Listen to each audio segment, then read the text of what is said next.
महाराष्ट्रात महाविकास आघाडी संकटात सापडली आहे. उद्धव ठाकरे गटाने बुधवारी 17 उमेदवारांची घोषणा केली.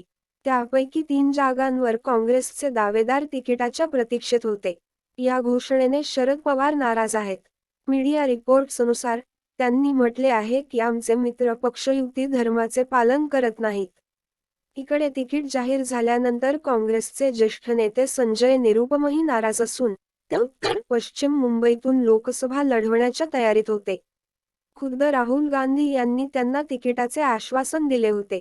खिचडी घोटाळ्यात ईडीने समन्स बजावलेल्या अमोल कीर्तीकर यांना उद्धव गटाने तिकीट दिले. मुंबई दक्षिण, मध्य आणि सांगलीच्या जागांवरही काँग्रेस नेत्यांना तिकीट मिळेल अशी आशा होती. वंचित बहुजन आघाडी (VBA) नेते प्रकाश आंबेडकर यांनी देखील MVA व्यतिरिक्त लोकसभा निवडणूक एकट्याने लढवण्याचा निर्णय घेतला आहे. त्यांनी बुधवारी 8 उमेदवारांची नावे जाहीर केली. याशिवाय माजी खासदार राजू शेट्टी, स्वाभिमानी शेतकरी संघटनेचे अध्यक्ष मवियासोबत युती करण्यास नकार दिला आहे.